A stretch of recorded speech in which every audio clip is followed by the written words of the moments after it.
This is Rudkowski of WeAreChange.org. We're actually here in Calais, France. This place right behind us, where over 7,000 to 8,000 people speculate are living here illegally as refugees, is known as the jungle. What we have experienced today is unspeakable. It cannot be represented through video in any way, shape, or form because it is virtually impossible. I am joined by Tim Poole, who is another investigative journalist. We came here with volunteers who work and actually do their best to help out the over 8,000 people here who are stuck in limbo. Now, Tim, like what we saw today is very extremely hard to understand. Just not even the political ramifications, but this entire situation right behind us. There's different sects. There's different total complete sections of complete countries from Syria to Sudan to Iraq to Iran, all throughout Africa, all throughout Middle East, with their own leaders in this facility. They have their own schools, they have their own libraries, they have their own stores, they have their own barber shops. The media in the United States, on the left, says that there's only women and children here. As we know, that's not true. On the right, they say it's nothing but murderers and rapists and terrorists here. That's not true as well. The truth is somewhere in the middle, and it's extremely confusing. That's what I'm getting from my experiences here. What are you getting from your experiences? The truth is, like this place and every other place, people are people, right? So, we've seen the videos, there are people on the highways and they're trying to jump on cars. But, when you come into these camps, you see people who are trying to read books, they're trying to cook food, they're laughing, they're playing music, they're dancing. If you go into any major city, you're going to see the exact same thing you see here. The only difference is here is they've built this all relatively quickly. There's no infrastructure, there's no roads, and they're putting it together and it's all makeshift. But it's life, like any other town. And we see the ramifications because of all these people here. We see a lot of the walls. We see a lot of the barbed wire. We've seen the tear gas canisters, the rubber bullets that are being shot at these people here. We could see that they are predominantly male. We know crime is an issue. Obviously, when you have abject poverty, as we're seeing right now, you will have criminal behavior. You see people on the left trying to censor that in many different ways, whether it's sexual harassment and assaults that happen here to other women, the people try to, especially on the left, quail that, to try to not even talk about it because it makes them look bad. And again, people are playing sides, but they're not really telling the truth in any way, shape, or form. What the hell is really happening here? And really, just when you walk around, the complexity of this entire situation is just overblowing. Like, is there even a way to fix this? I don't know about fixing it, but,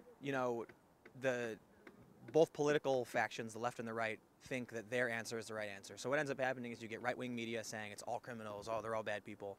You get the left wing saying they're all good people. But the truth is, it's just people, right? Yeah. You're gonna see crime. It happens. It sucks. But you're gonna see a lot of good people who just want to live and they want to cook food and do their thing. It's the only way, in my opinion, to really fix these problems is to just be honest about it and say, look, the truth is we're all people. We all want to make our lives better. And sometimes people do bad things, and most people just want to get by.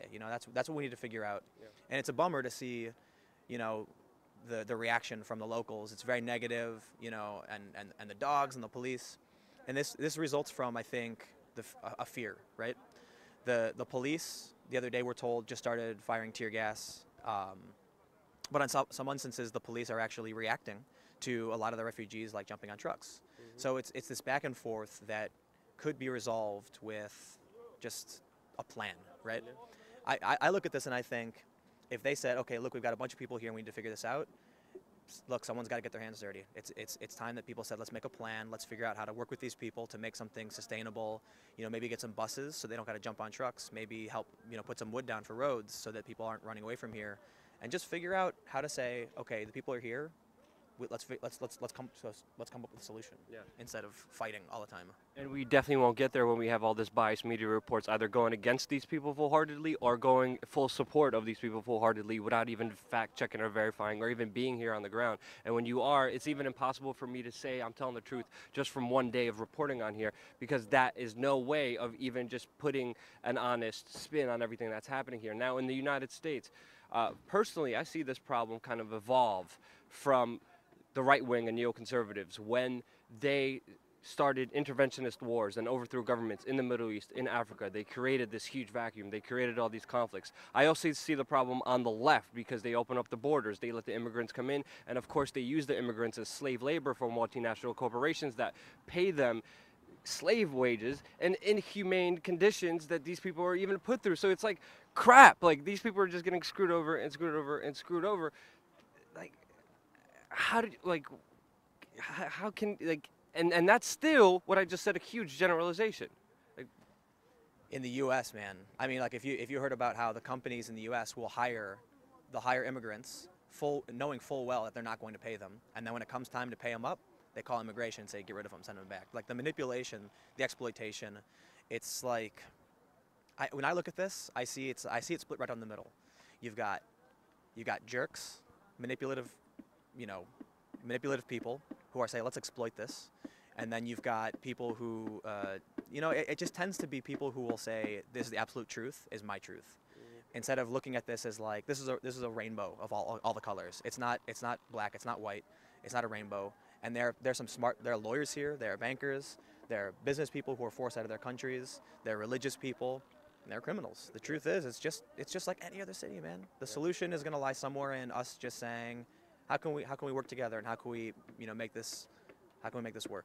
I honestly don't know how this could ever be solved, but I do know that the problem comes from a broken government that does not give a damn about its people, and we're seeing the human just pain and the human horrible conditions that these people have to live through unfolding right in front of us. Again, the only thing after experiencing this is it's too confusing to even explain to you exactly what's happening. We're going to be reporting to you, showing you everything that's happening here on the ground. Check out Tim's channel on Timcast on YouTube. He's also going to be on Snapchat, showing you and reporting to you everything that we're seeing here on the ground. It's definitely interesting. I had an Iraqi kid pull a knife on me. But just watch the Snapchats. You'll understand the full story of everything. And again, it's not black or white. It's a lot grayer than we actually understand it to be and actually see it to be.